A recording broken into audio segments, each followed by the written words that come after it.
नमस्कार, times of Swaraj में आप सबों का स्वागत है और मैं हूं संतोष सिंह। और आज हम टाइम्स ऑफ स्वराज में बात कर रहे हैं कि आज आंध्र प्रदेश के मुख्यमंत्री के रूप में चंद्रबाबू नायडू ने शपथ ग्रहण किया है।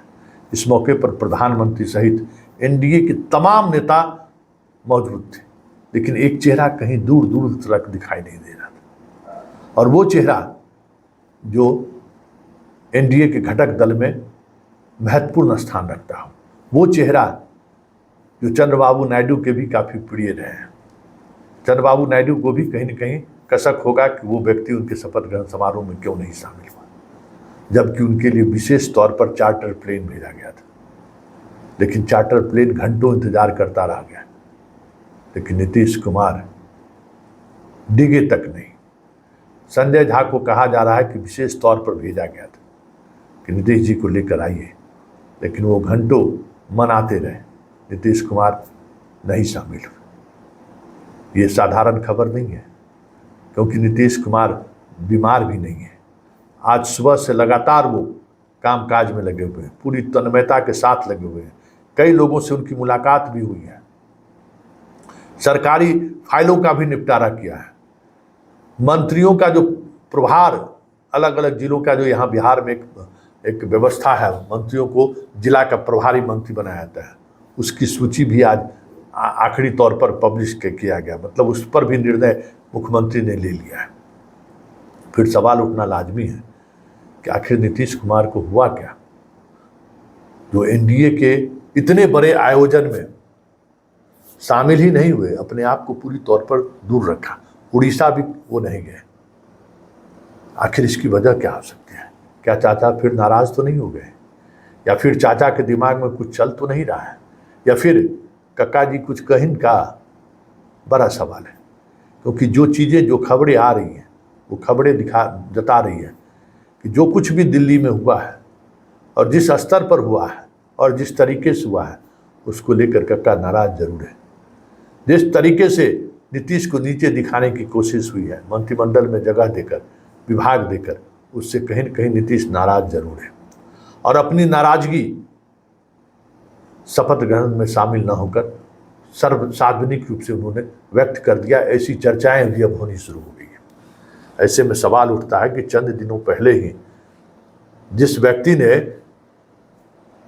शरणागत होकर प्रधानमंत्री को कहा हो कि आप पर पूरा भरोसा है, आप जो करिएगा सब हमको स्वीकार है, आपको बिना शर्त समर्थन हम लोग दे रहे हैं, आप में बहुत सा हम लोगों का आस्था है, क्या क्या नहीं उन्होंने कहा था 7-8 मिनट के भाषण में। तो क्या वो भाषण या पैर छूकर आशीर्वाद लेना सिर्फ दिखाने के लिए तो नहीं था कि हम बहुत ही सहज हैं, सुलभ हैं और सरल हैं, और आपको हम ईश्वर तुल्य मानते हैं? ये सिर्फ दिखाने के लिए तो नहीं था।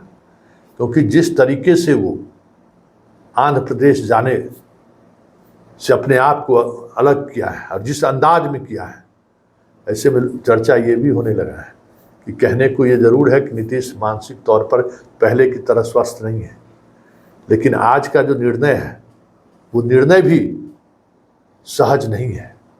ये निर्णय भी बहुत सोच विचार का लिया गया है, ऐसा लोग कहने लगे, क्योंकि नीतीश का ये फैसला दूरगामी प्रभाव छोड़ेगा। नीतीश का ये निर्णय, जो लोग गठबंधन के अस्थायित्व को लेकर सोच रहे हैं, उनके अंदर एक अलग तरीके से चर्चाएं होनी शुरू हो जाएगी। नीतीश का इस तरीके से नहीं जाना, मंच पर जिस तरीके से कुर्सी खाली रह जाना, चर्चाएं होंगी कि आखिर नीतीश को हो क्या गया है। ऐसे में अभी तक जो बातें आ रही थी कि भाई केरल में उनके सांसद जो जीत कर आए हैं, वो मंत्री परिषद में उन्हें राज्य मंत्री की दर्जा देने से वो खुश नहीं है, और अब मंत्री तो बन गए लेकिन बने रहना नहीं चाहते। अजीत पवार के खेमे में जो स्थिति है, जो चीज़ें आई, वो भी चर्चाएं हो ही रही थी। सिंधे गुट में भी जो कुछ हुआ है, मंत्री दिया, वो भी नाराज चल रहे हैं।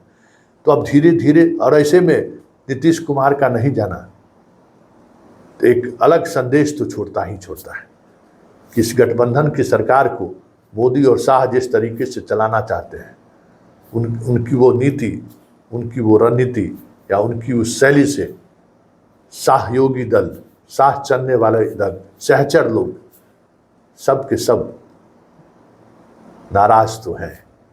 और ये नाराजगी आने वाले समय में मोदी पर भारी पड़ जाए तो कोई बड़ी बात नहीं होगी, क्योंकि बीजेपी के अंदर भी बहुत सारी चीज़ें चल रही हैं। सिर्फ इंतजार हो रहा है कि बगावत के स्वर किधर से उभरते हैं, क्योंकि इससे पहले जनता को भी नहीं लग रहा था कि मोदी चुनाव हार सकता है, लेकिन जनता को भी अब लगने लगा है कि नहीं, मोदी चुनाव हार सकता है। इसी तरीके से मोदी के खिलाफ सार्वजनिक तौर पर बयान दी जा सकती है, इसका भी जो एक डर था कि नहीं, जनता के नज़रों में हम गिर जाएंगे, या जनता हमें ट्रोल कर देगी, या जनता अभी भी मोदी के साथ है, ये चीज़ें भी अब टूटती हुई दिख रही हैं। ऐसे में चंद महीने बाद भी बहुत सारी चीज़ें आपको राष्ट्रीय राजनीति में बदलते हुए दिख जाए तो कोई बड़ी बात नहीं।